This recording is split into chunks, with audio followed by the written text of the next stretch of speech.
But Social Security, by the way, I just want to say I support the 6.2% solution, quote unquote, from the Cato Institute, which would allow younger workers to waive their future Social Security benefits, and by doing that, be able to put their 6.2% payroll tax into a personal account that they would have property rights in. They don't have to put it in the stock market. That this is absolutely incredible.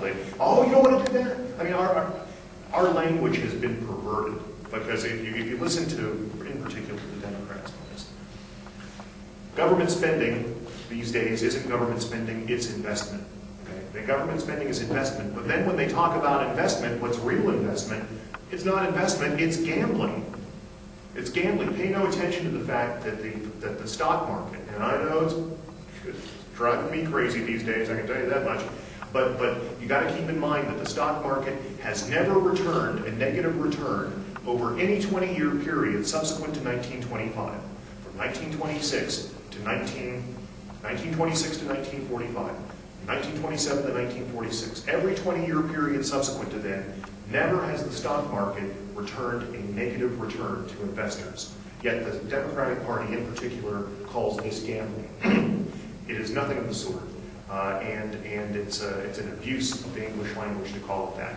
So we need to allow people to save in personal accounts in the 6.2% solution from Social Security.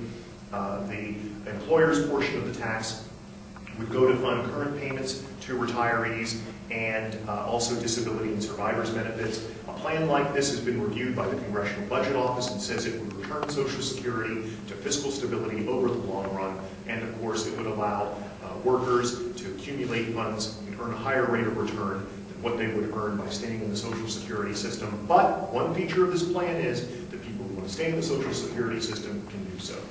Now, I said Social Security is going to start running a deficit in 9 years. Medicare already is. Medicare is a far tougher problem than Social Security. At least there's a good solution. I hate to say it with Medicare. There's almost no good solution. The situation is so bad. And you hear about the bailout. Okay, $700 billion. $700 billion, it's bad. And it could get worse. Maybe the net effect will ultimately be, it's possible that at the end of the day, there might even be a profit for the American taxpayers from this. Not that it justifies the bailout. That certainly would not justify the actions of the bailout. But at the end of the day, the net cost to the American taxpayer may not be that bad. We don't know. We're not going to know for some time. Like I said, it could be worse. But keep in mind, $700 billion is $0.7 trillion. $0.7 trillion. Today, for Medicare, the amount of money the federal government would have to put in the bank to earn interest going forward to pay the future projected deficits of Medicare is $75 trillion. $75 trillion is 107 times the amount of the bank bailout bill, and it is 5 times the current annual gross domestic product of the United States. Something is terribly awry here, and our politicians, this is a major issue. Bill Redpath, former chairman of the Cato Institute, has described Medicare as the single greatest threat to individual liberty, in his opinion, in the United States, simply because of the promises that have been made by the federal government and the tax level of taxes that would have to be collected in the future in order for the federal government to make good on its Medicare promises. Well, I tell people that something that they can take to, believe me, they can take to a hopefully safe bank. The U.S. government is going to welsh on its promises to the American people on Social Security and Medicare. It's going to because it will have to. It cannot afford these promises. And the sooner the politicians wise up and address this issue and address potential solutions to these overpromises without piling taxation on the American people that could cripple this economy, the better off we will all be. It needs to happen. Possible solutions to Medicare. And like I said, it's not a great selection of solutions, but possible solutions that are put out there by free market economists are, first of all, prepaid Medicare accounts. Instead of paying Medicare taxes, people would save that money to save for health care in their own retirement. The main thing that we need to do with both Social Security and Medicare is get away from the system, the pay-as-you-go system, the system where current workers are funding the retirements of current retirees. That system it's a losing demographic game. First of all, it's arguably immoral, frankly, from a libertarian perspective. That people ought to be responsible for their own welfare.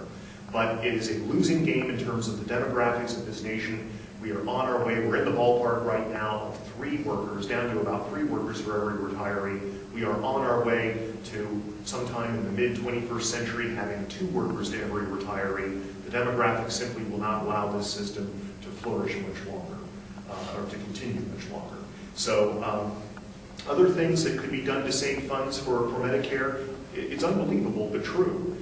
If a retiree wants to get out of Medicare, get out of the Medicare system, they've got to forfeit their Social Security benefits. Their Social Security benefits, they wave bye-bye to under current law. I don't understand. It strikes me as insane. I mean, if somebody wants to get out of the system and save the government money, they waive their Social Security benefits? That's not right, and that needs to change. There needs to be interstate purchases of health insurance to create a more competitive health insurance system. There needs to be deregulation of the medical profession.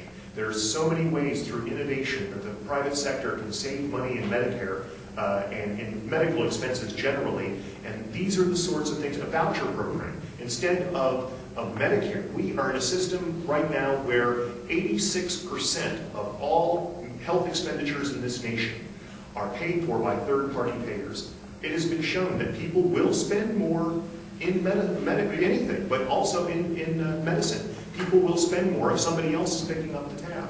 We need to reduce that percentage from 86 to a far lower number. We need to introduce more in the way of competition and choice, have a more consumer-driven health care, and that includes vouchers to be paid to Medicare recipients instead of the government paying doctors, give the ultimate consumers vouchers that they can either spend now or deposit in a health savings account to be spent in the future when they really need it. I think all of those would help to reduce expenditures for Medicare. It is vitally important right now, given the sorts of budget deficits they're talking about, potential $1 trillion a year budget deficit coming up in this year or next. These are the solutions that politicians need to step up and start seriously considering. And frankly, I don't hear it from any mainstream politician in any race for federal office this year, or major party, from any major party politician running for federal office this year. Reducing federal spending, fundamental tax reform, I'll name names, Department of Education, HUD, Housing and Urban Development, corporate welfare, farm subsidies, NASA, ... It's just, I mean, there is a long list of things that could be cut. I don't know that it's politically possible, given the circumstances, but that doesn't change the fact that the federal government is involved in many activities that it should not be involved in. If we zeroed those out, that would go a long way, would more than balance the budget, and we could reduce taxes. We need fundamental tax reform. I would propose a flat tax. A lot of people like the fair tax, and it's something to be looked at, I think. But the problem with the fair tax, in my view, is that you'd have to repeal the 16th Amendment to the U.S. Constitution before you enacted a fair tax. Otherwise, we would risk having a sales tax and the current tax system, which would be a very bad outcome. I don't think we can wait until the 16th Amendment is repealed to enact fundamental tax reform.